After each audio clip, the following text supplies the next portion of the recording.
I spent my childhood watching my brother get everything new while I got his cast-offs, and I told myself it didn't matter. But when I finally bought my dream beach house and my dad said it was perfect for your brother's family, I decided to end the game they'd been playing my whole life. They thought I'd roll over like always, hand over the keys with a grateful smile. They were wrong. This time, I had lawyers, evidence, and 20 years of resentment ready to explode. My name is Maya Collins, and at 34, I finally owned something that was entirely mine, a weathered blue beach house in Port Haven that smelled of salt and freedom. The late afternoon sun painted golden streaks across my hardwood floors as I stood in my kitchen, brewing chamomile tea and savoring the quiet.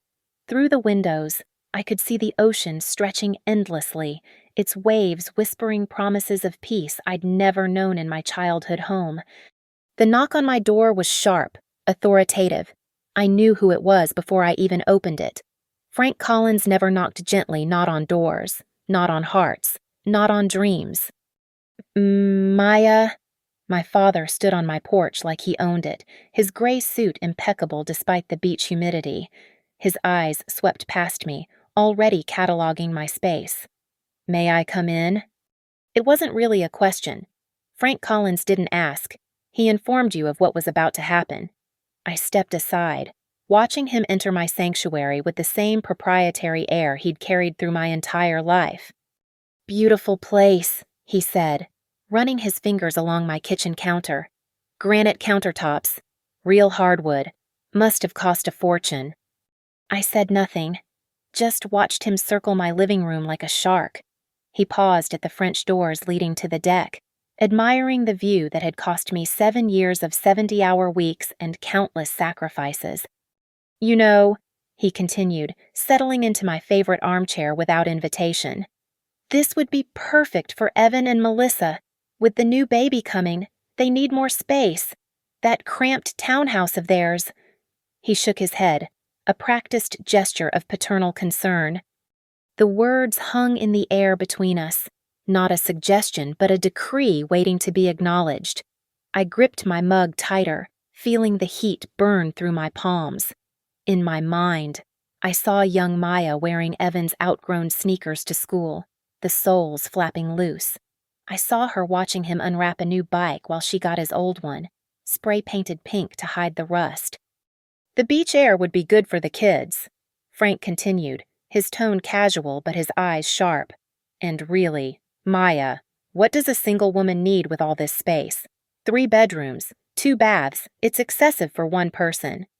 He stood, straightening his tie, already moving through my house as if mentally placing Evan's furniture. I'll have Evan come by this weekend to look around. Start thinking about where you might want to relocate. Something more suitable for your situation. The way he said situation made it clear what he thought of my life, 34, unmarried, childless. A failure to be corrected by surrendering my success to the golden child who'd done everything right. Dad, I started, but he was already at the door. Well, we take care of family, Maya. That's what we do. He paused, looking back with that smile that had once made me desperate for approval. Your mother will call you tomorrow. Try to be reasonable. The door closed with a soft click, but it might as well have been a prison cell slamming shut. I stood in my beautiful house, my house, and felt the walls closing in, just like they had in that cramped bedroom where I'd slept in Evan's hand-me-down sheets, dreaming of a day when something, anything, would be mine alone. Outside, Frank's Mercedes pulled away, leaving me with the sound of waves and the sick certainty that my family's game wasn't over. It was just beginning. But this time, I thought, setting down my mug with steady hands, this time would be different. They could try to take my house, my dreams, my life's work. They could whisper and manipulate and guilt. This time, I wouldn't just hand it over with a grateful smile. This time, I would fight. The memories came flooding back as I cleaned up the kitchen, each one sharp as broken glass. I was 8 years old again, watching Evan unwrap a brand new Nintendo while I got his old Game Boy with the cracked screen. Maya should be grateful. My mother Diane had said, not even looking at me.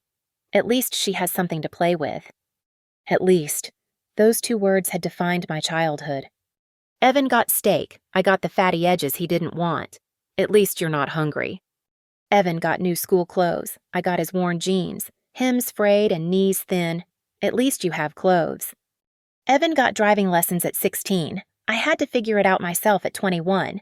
At least we let you use the car sometimes. I remembered the Christmas when I was 14. Evan had gotten a laptop for college prep. I'd gotten his old desktop that took 10 minutes to boot up and crashed every time I tried to run 2 programs. When I'd asked if I could have something new, just once, Frank had given me that look disappointment mixed with disgust. You should be more grateful. Maya, do you know how many children have nothing? But Evan had everything. New car for his 16th birthday, full college tuition, down payment for his first house, wedding paid in full. And through it all, I'd worn his cast-offs and been told to be thankful. I moved to the living room, running my hand along the walls I'd painted myself. Every inch of this house bore my sweat, my dedication. After college paid for with loans, I was still settling. I'd worked 3 jobs. Administrative assistant by day, waitress by night, freelance typing on weekends. I'd lived on ramen and hope, saving every penny while Evan complained about his entry-level marketing job being beneath him. The worst part wasn't the material inequality, it was how they'd trained me to accept it, to be grateful for scraps while Evan feasted. They'd shaped me into someone who apologized for existing, who made herself smaller so Evan could expand into all available space. I picked up a photo from the mantel, a rare family picture where I'd actually been included. There I was at 12, swimming in Evan's old suit jacket at his middle school graduation.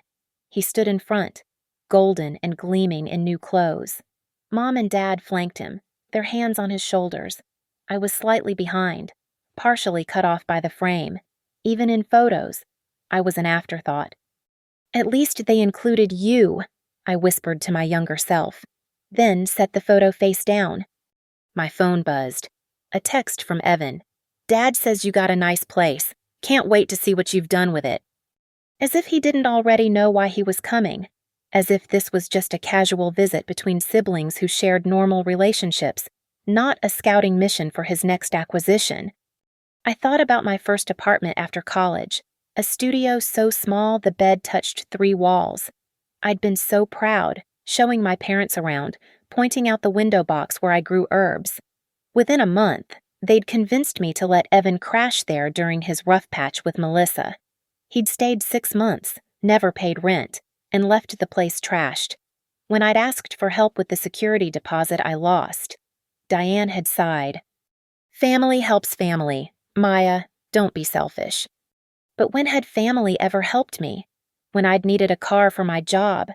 Where were they when I'd been sick and couldn't afford the doctor, who'd offered help? When I'd cried myself to sleep on Evan's lumpy mattress? Who'd cared? No one. Because I was Maya. I was supposed to be grateful for whatever fell from Evan's table. Standing in my beach house, my achievement, my sweat and tears made tangible, I felt something shift inside me. That 8-year-old girl who'd said thank you for broken toys and cold dinners was done. The woman who'd handed over her apartment, her time, her money whenever family demanded it was finished.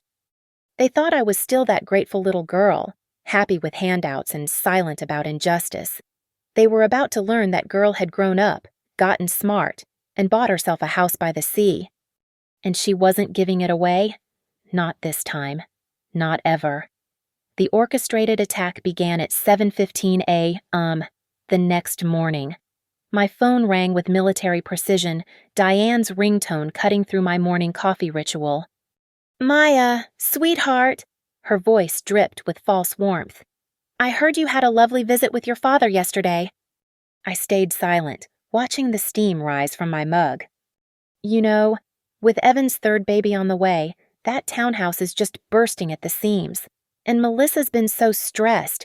The doctor says she needs calm, space, fresh air. A calculated pause. You understand what I'm saying, don't you? I understand what you're asking, I replied carefully. Not asking, dear. Family helps family. You've done so well for yourself, now it's time to give back. Think how happy the children would be, playing on that beach. You could visit any time. Visit my own house. I'll have Evan's lawyer draw up the papers. We'll make it official, keep it clean. A gift between siblings. Won't that be nice? Before I could respond, she'd hung up. 15 minutes later, my phone buzzed.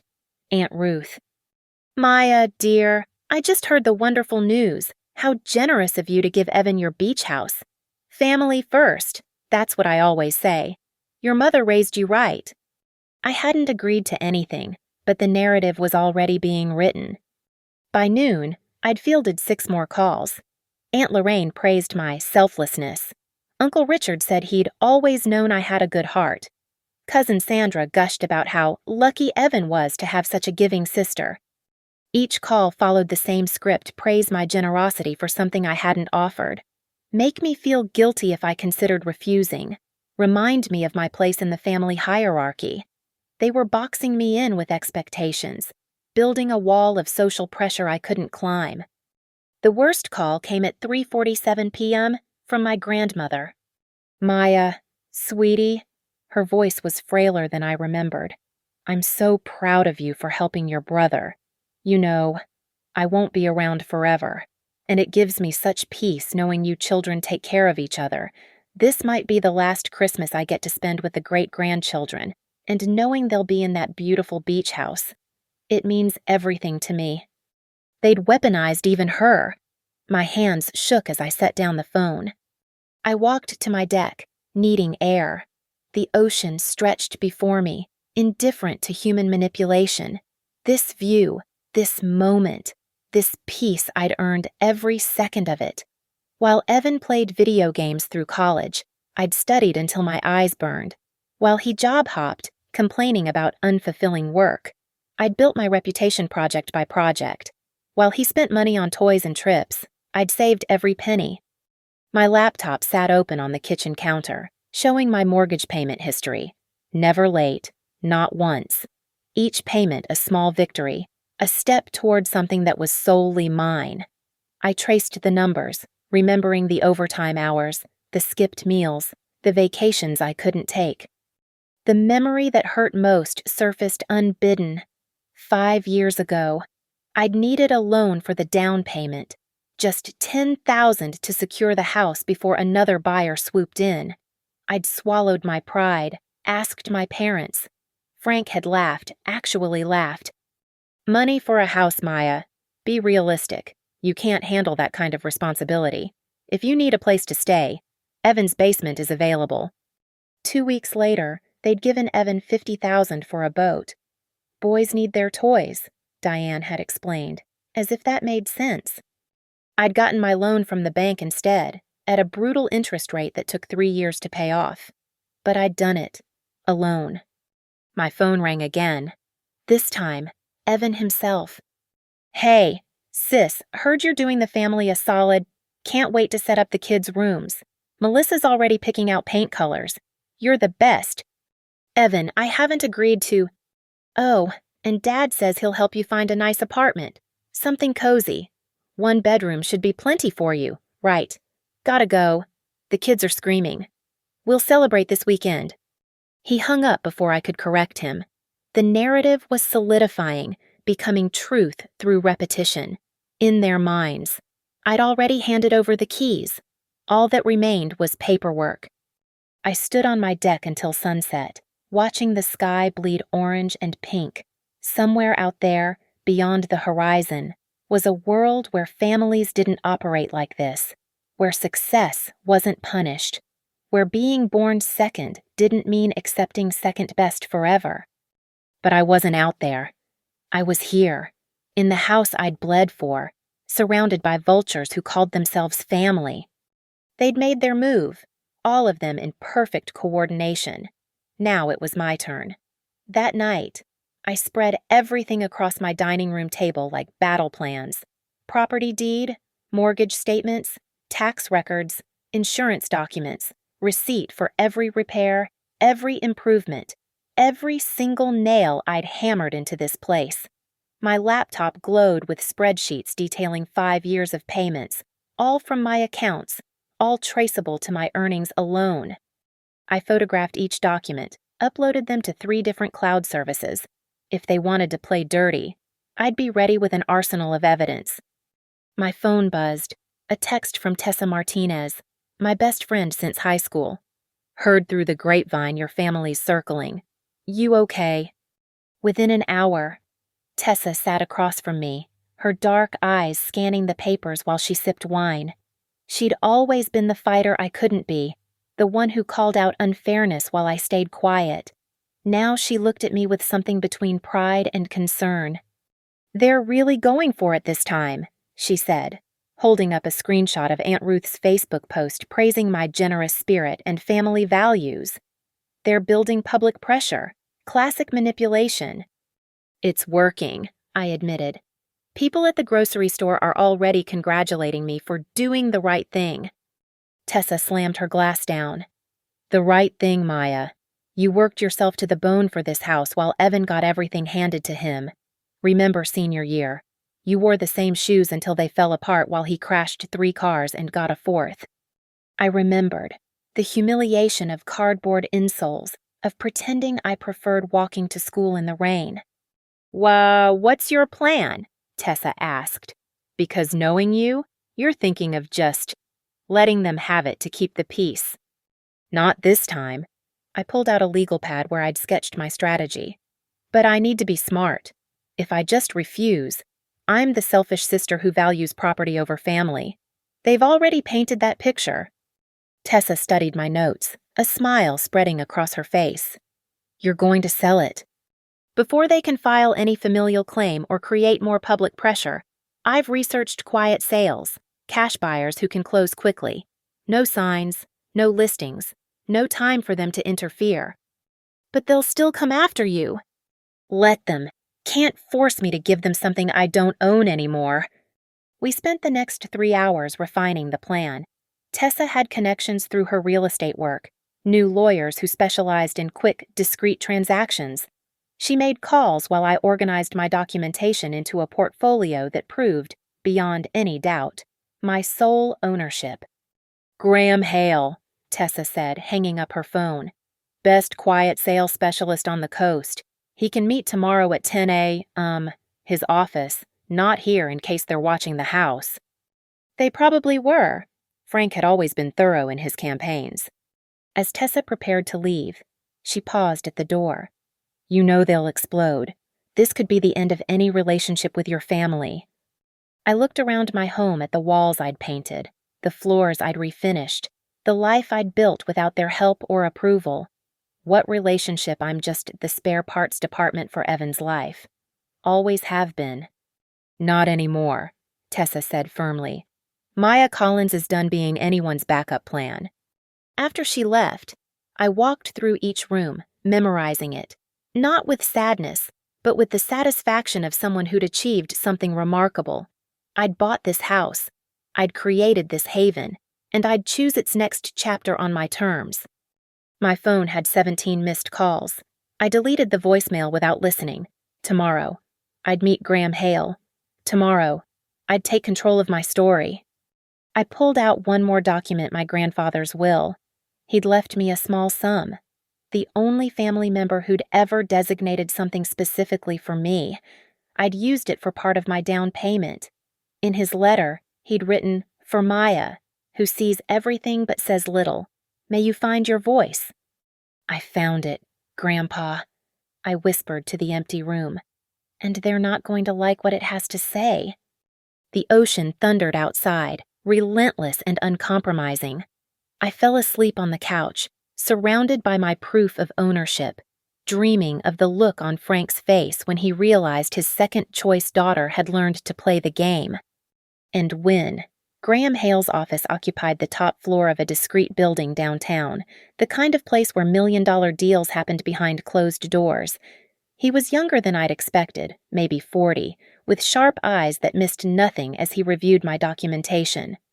"Clean title, no liens, no co-signers," he murmured, flipping through pages. Single owner.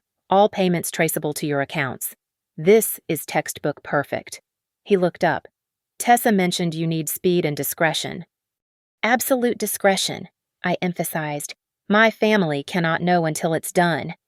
He leaned back, steepling his fingers. I have a client who might be interested. Landon Pierce, tech entrepreneur, just sold his company, looking for coastal property. He prefers private deals, pays cash, can close in 72 hours if he likes what he sees. 72 hours? I could dodge my family for 3 days.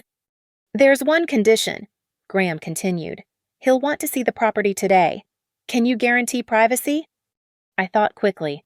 My family's planning their visit for this weekend. Today's Wednesday. We have time. Graham made the call. Within minutes, he nodded. 2 p.m. He'll meet us there. Bring all originals of your documents.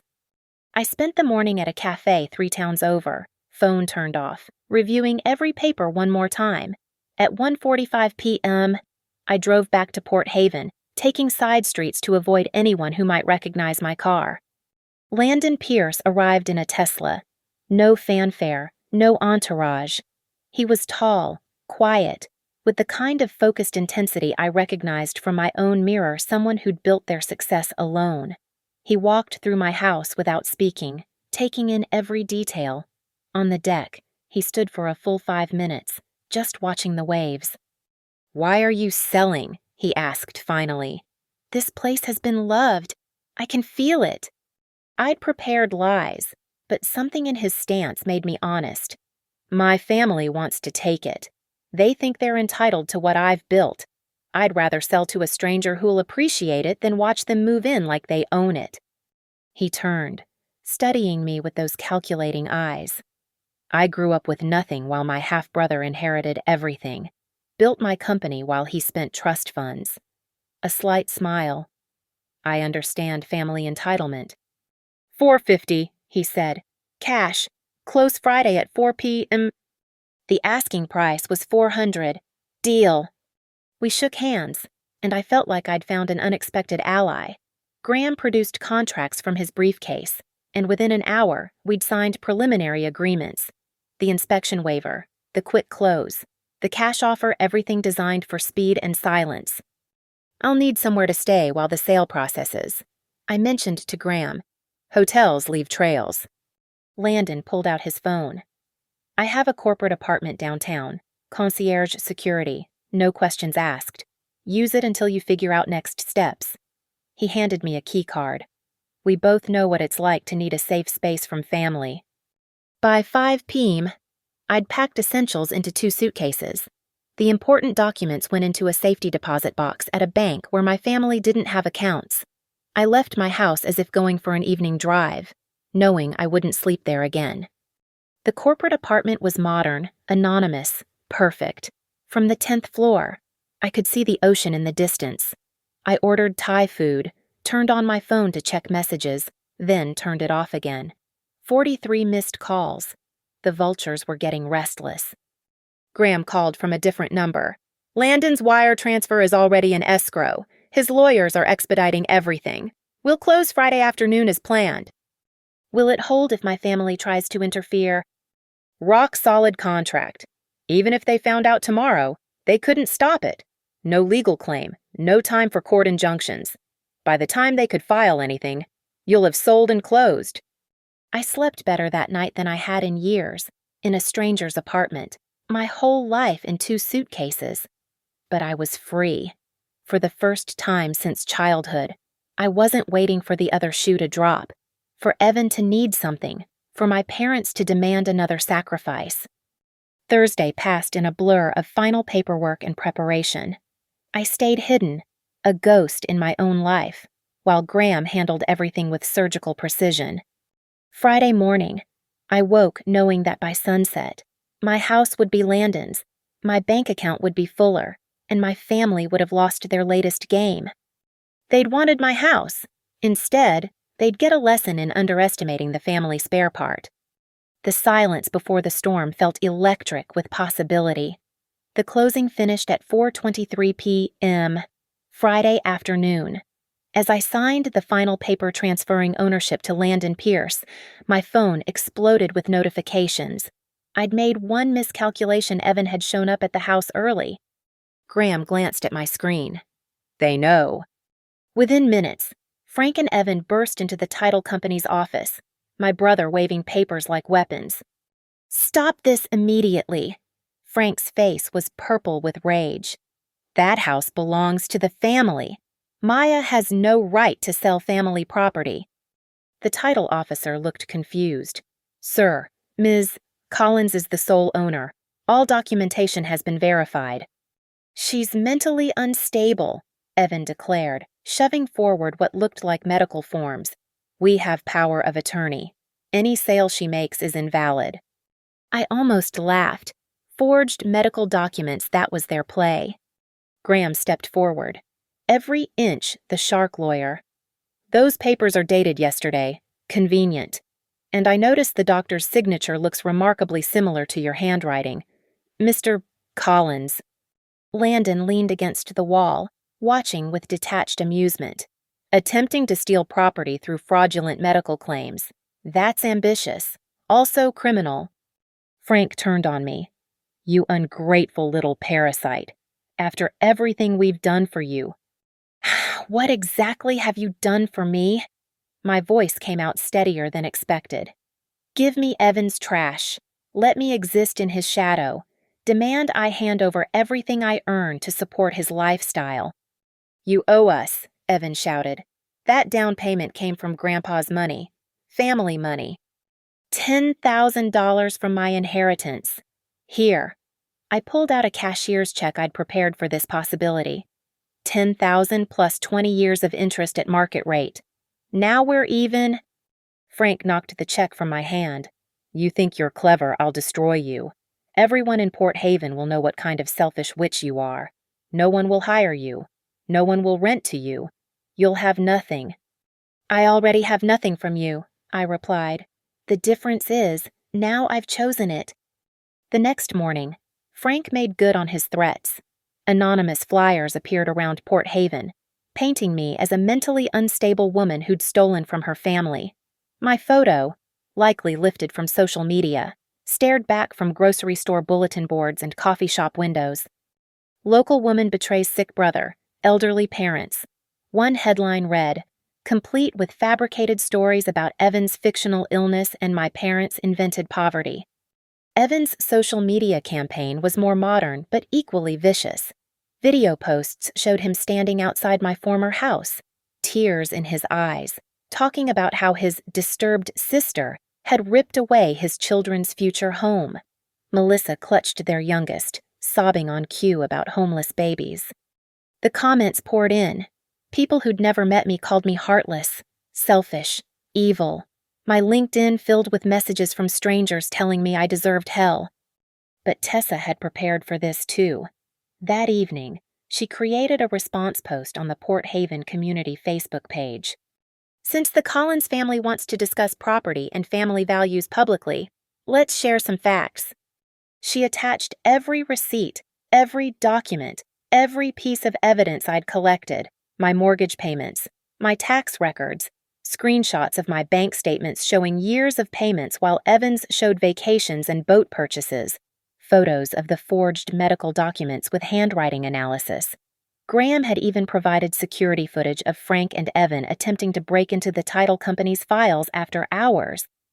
The tide turned quickly. Neighbors started sharing their own stories. The bartender whose tips I'd lived on while saving for the house. The contractor who'd watched me work alongside him to save on labor costs. The grocery clerk who remembered me buying rice and beans for months to make mortgage payments. Someone found court records showing Evan had declared bankruptcy twice despite family bailouts. Another person posted about Frank's business practices apparently. I wasn't the only one he'd tried to steamroll. Within 48 hours, the narrative shifted. The comments beneath Evan's sob story videos turned skeptical, then hostile. Maybe if you'd saved money instead of buying jet skis, you could afford your own house. One read. But the final blow came from an unexpected source, Landon Pierce, who'd stayed silent through the drama, posted a single message on his rarely used social media. I purchased the Port Haven property from Maya Collins in a legitimate sale. She was professional, organized, and clearly the sole legal owner. Her family's subsequent behavior, including attempted breaking and entering, forged documents, and defamation has been reported to appropriate authorities. I've also instructed my lawyers to pursue charges against anyone continuing to harass Ms. Collins. Attached was a video from his doorbell camera showing Frank trying to break into the beach house at 3 a.m., crowbar in hand. The flyers disappeared, the posts were deleted, the family phone calls stopped. But I knew this wasn't over. This was just intermission before the final act. The courthouse in Port Haven hadn't seen this much drama since the mayor's corruption trial. Frank had filed an emergency petition to reverse the sale, claiming elder abuse, undue influence, and breach of fiduciary duty.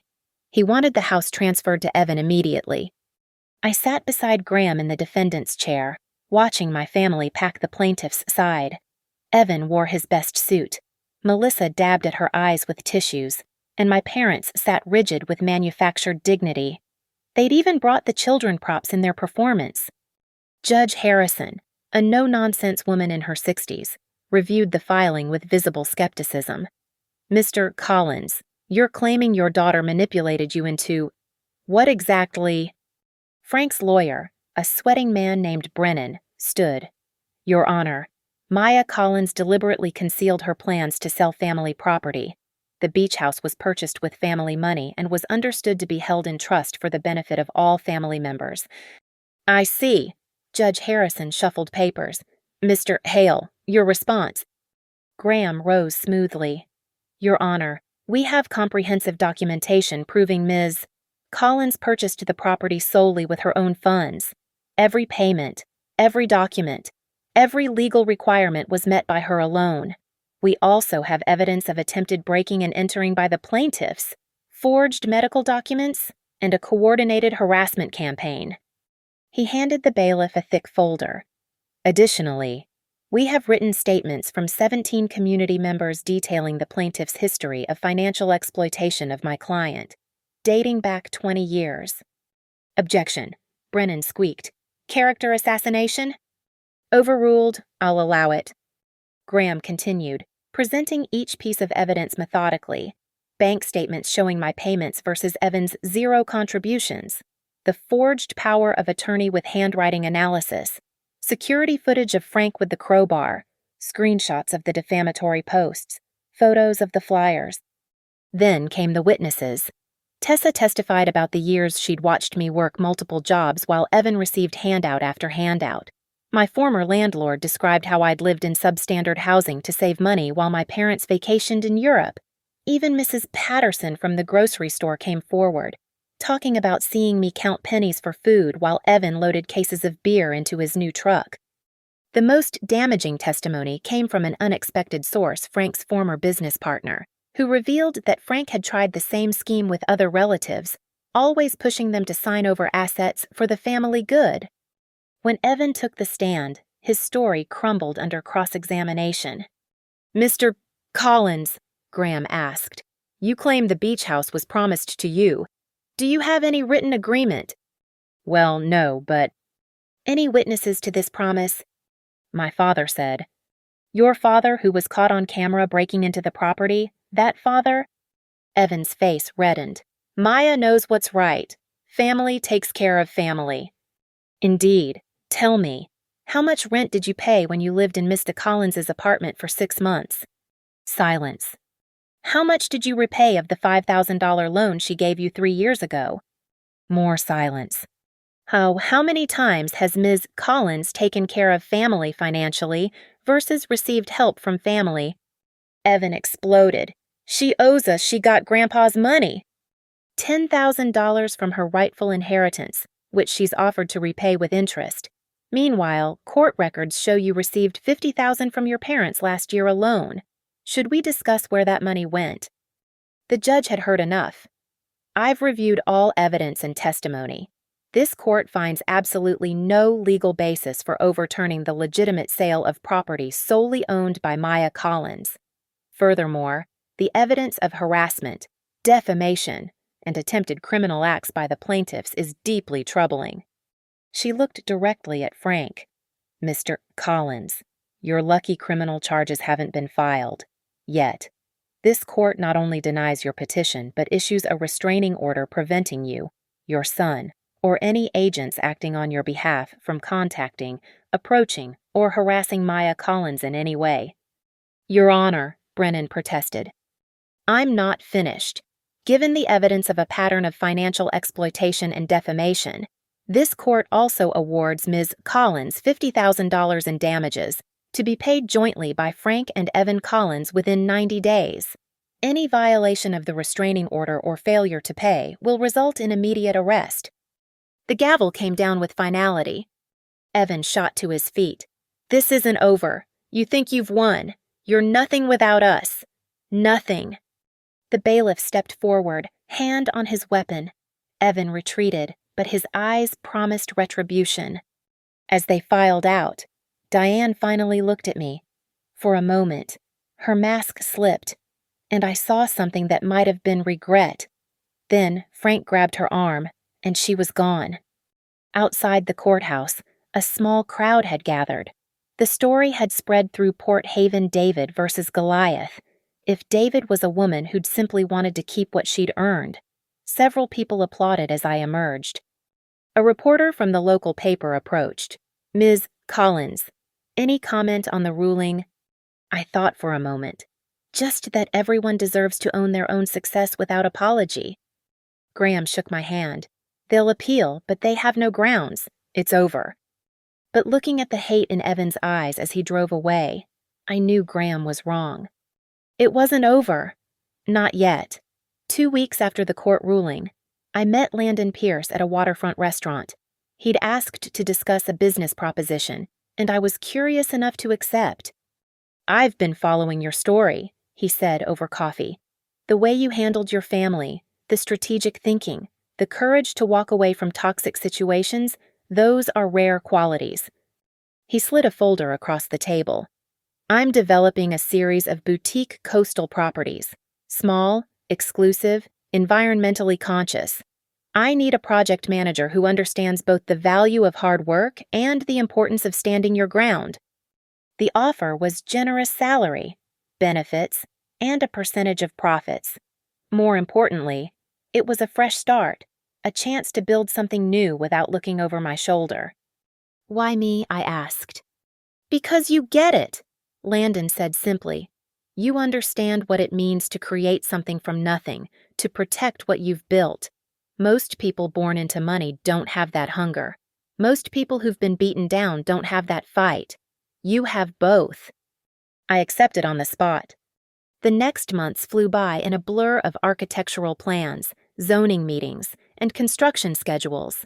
I threw myself into the work, grateful for the distraction and the purpose. The first property broke ground in September, a stunning eco-lodge that would showcase sustainable luxury. My family, bound by the restraining order, stayed away physically, but I heard whispers through Port Haven's grapevine. Frank's business had suffered once word spread about his tactics. Several clients pulled contracts, not wanting to be associated with someone who'd forge medical documents. Evan lost his job when his employer discovered he'd been bad-mouthing the company on the same social media where he'd attacked me, assuming fake names meant anonymity. They paid the $50,000 in damages on day 89, one day before arrest warrants would have been issued. The check came with no note, no apology, just bitter compliance. I donated half to the local women's shelter and used the rest to help Tessa expand her real estate business. She'd stood by me when it mattered, now I could stand by her. One evening, 6 months after the court case, I stood on the deck of the first completed lodge. The ocean stretched endlessly before me, painted gold by the setting sun. My phone buzzed another congratulations message from someone who'd followed the story, telling me I'd inspired them to stand up to their own toxic family. Admiring your work, Landon appeared beside me, handing me a glass of champagne. Still feels surreal sometimes, I admitted. That I actually did it, actually got free. Freedom's not given, he said, clinking his glass against mine. It's taken. As if summoned by the universe's sense of irony, a familiar figure appeared on the beach path below. Frank, grayer than I remembered. Walking alone. He saw me, stopped, stared.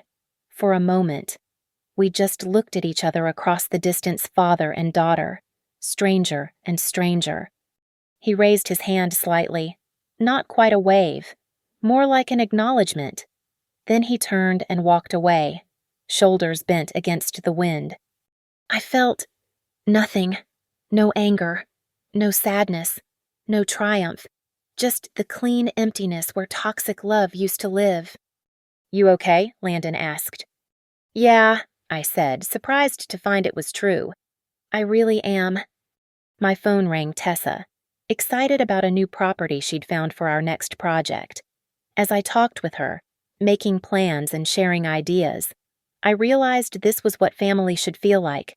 People who celebrated your success instead of claiming it. People who supported your dreams instead of stealing them.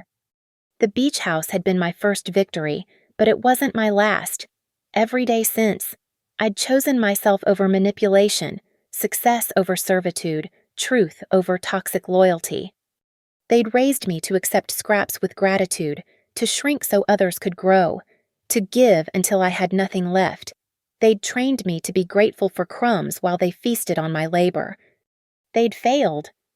Because here I stood, no longer the girl in her brother's hand-me-downs, but a woman who'd learned the most important lesson of all. Sometimes the best revenge isn't destroying those who hurt you. It's building a life so beautiful, so authentically yours, that their absence feels like freedom. The sun dipped below the horizon, painting the sky in shades of redemption. Somewhere in Port Haven, my family was living with the consequences of their choices. And I was finally living it all. Frank's words echoed from months ago. This isn't over. He was wrong. It was over the moment I decided I deserved better. And I did. I always had. Thank you so much for listening to my story. I'd love to know where you're listening from. Please share in the comments below so we can connect. If this story resonated with you, don't forget to subscribe to the channel and share your own thoughts about standing up to toxic family dynamics. Your experiences and perspectives make this community special.